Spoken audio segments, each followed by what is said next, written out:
All right, let's talk a little bit about biomes. You guys already know essentially the idea behind biomes. We took some notes the other day. You guys did some video projects that hopefully you're going to be turning in here pretty quick. And so you know some of the details about individual biomes. So I just want to give a rough overview of all the land biomes, and then we're going to real briefly run through the aquatic biomes as well. So when you see the word terrestrial biome, just remember that that means biomes that are on land. And again, as with any of this stuff, we can sort of classify them in all kinds of different ways. We're going to stick with our 9 biome scheme here. And the way that we differentiate between our biomes is we've essentially got 2 things that really matter for us. We've got precipitation, okay, so rainfall or snowfall, and then temperature. And a lot of times the way we arrange these things is through what's called a climate graph or a climatogram. And so this red line you see here, this is the average temperature. And so you see over here on the left-hand side, there's temperature in degrees Celsius. So up to a max here of about 38 or so degrees Celsius, down to around 10 or so. And then on the right-hand side, we're going to see our amount of precipitation, okay, in millimeters. And so again, we're seeing a monthly amount for that. And so basically each month, we talk about our average temperature and our average precipitation in that area. Now, you can sort of tell from this, there's not a lot of rainfall. Pretty high temperatures, probably some sort of desert biome. And that's exactly how we're usually going to classify these things according to a climatogram, is because the temperature and the precipitation over monthly periods and then over a year as a whole is how we're essentially going to split these things up. So if we split these things up, you guys, this should look pretty familiar to you. We've basically got a 9-box grid here. We've got precipitation on one side, okay, on the top here, and we've got temperature on the side. And so we can say have a high temperature, low precipitation biome, and then we would classify what we name that as. So I'm going to walk through these. Generally speaking, they get split up into 3 broad categories by precipitation, and then we'll cut back through and talk about what each one of them is as far as temperature. Now, I'm not going to go into great detail about them because we're going to have a whole video set from all of our class videos that talk about some of the adaptations and some of the animals that are in each biome. So, desert biomes, anything with a low precipitation, okay, so if we're in this column, okay, all of these down this way, these are what we call desert biomes. And really their names are pretty easy to remember because it's just the temperature and the word desert. And so we've got a hot desert, okay, something like the Sahara, what we typically think of as a desert basically. Long sand dunes. There is some plant and animal life out there, but it's pretty minimal because there's not a lot of precipitation for that stuff to survive on. A temperate desert, someplace like Southern California, where you might have, or the American Southwest, where you've got certainly more wildlife than you would in say, the Sahara, because the temperatures are a little bit milder. You're probably getting a little bit more precipitation, and so that affords a little bit more life to be there. And then you've got a cold desert, someplace like the Gobi Desert in Mongolia. Again, still not a lot of precipitation, so plant and animal life is going to be minimal, but it's still there. And so those are our 3 types of deserts. So hot, temperate, cold. Those are pretty easy to remember. No sort of fancy names there really to remember. Just remember they're all deserts.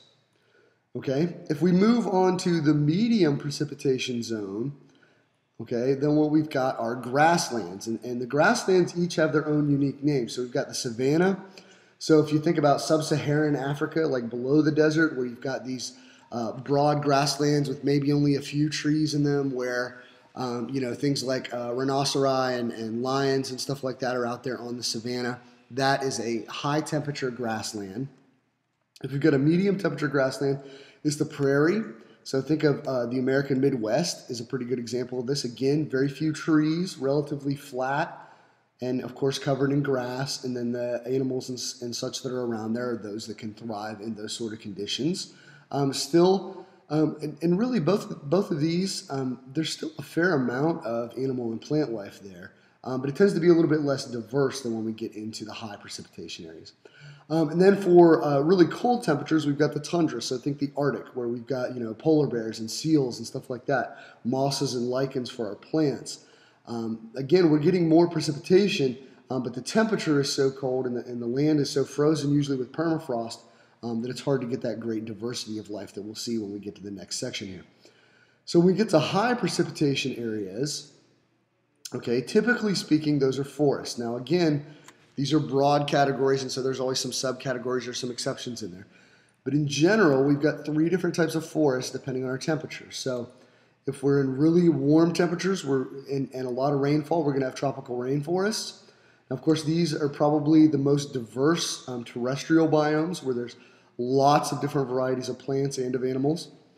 And then we've got temperate deciduous forests, which would be like where we are, where we're sort of in the middle part of the country. We've got, we can get some snowfall in the winter, but it's usually not too terribly drastic. Relatively warm in the summer. We've got a lot of deciduous trees around, oaks and maples and stuff like that. That's a temperate deciduous forest. Again, usually somewhat diverse, probably not as much so as the tropical rainforest is, but there's a pretty good amount of diversity in a temperate deciduous forest as well. And then if it's cold temperatures or low temperatures overall, then we've got what we call a taiga or a boreal forest. Typically coniferous plants, okay, and trees, so things like pine trees and fir trees are what we're going to have up north, where they've got adaptations so that they can adjust to those temperatures so that they don't, their water doesn't all freeze up. They've got a lot of waxy coatings and stuff like that. So those are our 9 main terrestrial biomes. Remember that as we discussed in class and as we did our projects on, every biome's got its own specific plants and animals. I'm not gonna dive into that in this video. That's what you guys are diving into in class.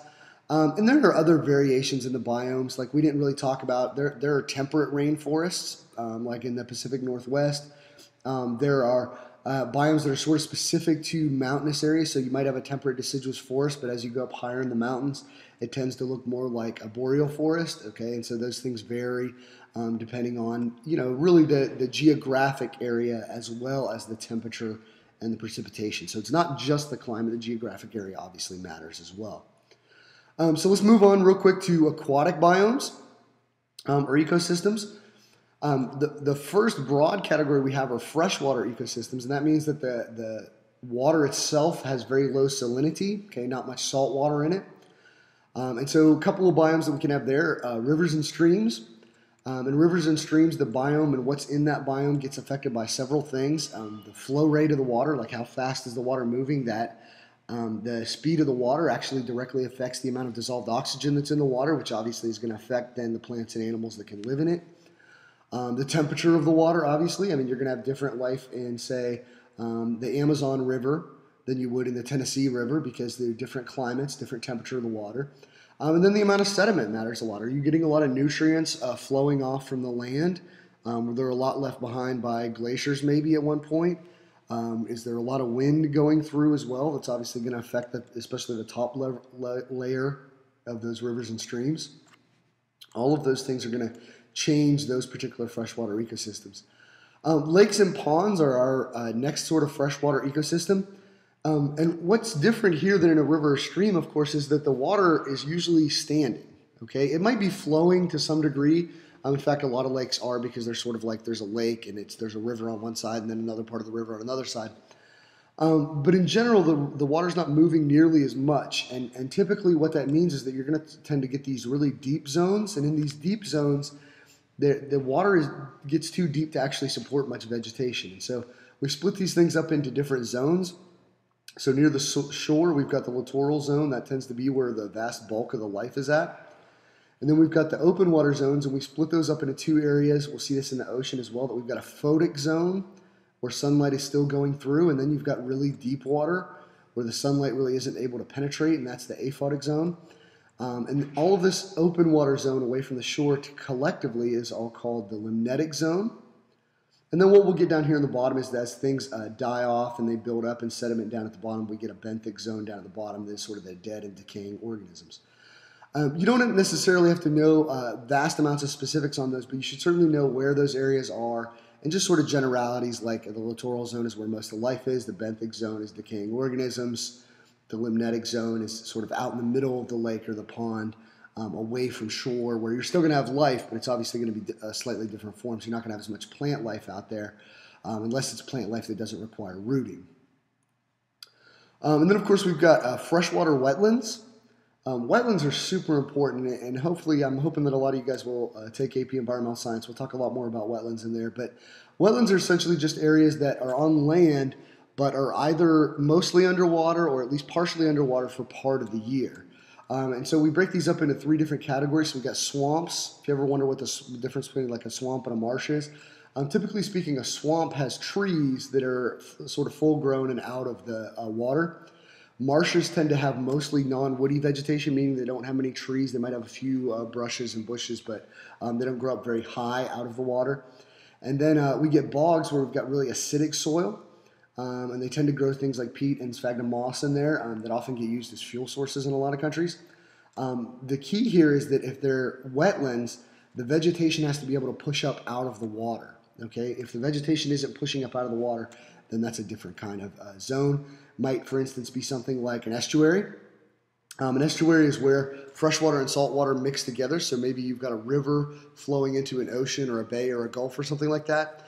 There's an immense amount of nutrients here in this influx area, and these are really some of the most productive terrestrial, if we want to call them that. Estuaries are sort of a mix in between aquatic and terrestrial zones. But there's an immense amount of nutrients here, and so they're very productive areas. And these are going to include areas that we call salt marshes, which would essentially be, again, a wetland where you've got vegetation coming up through, probably not a lot of trees. But then at the same time, it's also mixing in with some salt water from the ocean or sea that's nearby. Of course, we got coral reefs. We watched some videos on that. You guys did a good job and really seem to enjoy that stuff.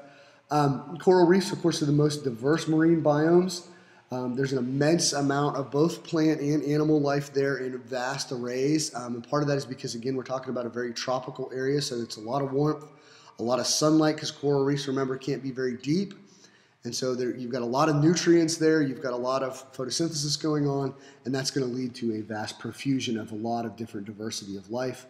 Remember, though, that those coral can only survive in shallow, warm waters. You're not going to have coral reefs deep out in the ocean. You're not going to have coral reefs in Arctic areas where it's very cold. They're going to have to be really warm waters in tropical regions, and it's going to have to be relatively shallow. We've got what we call an intertidal zone. An intertidal zone is that there's a coastline, and then the ocean is there, and then there's high tide where the ocean comes up a lot, and then low tide where it recedes. And in that area where the tide goes is what we call the intertidal zone. And that's really a pretty awesome zone. You get a really vast array of life there. You can kind of see this zone here, that like this is the high tide mark and then the low tide mark.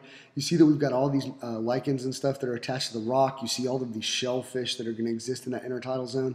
Particularly, a lot of times they form tidal pools. They're sort of like these little depressions where the water sort of stays there all the time, even when the tide goes out.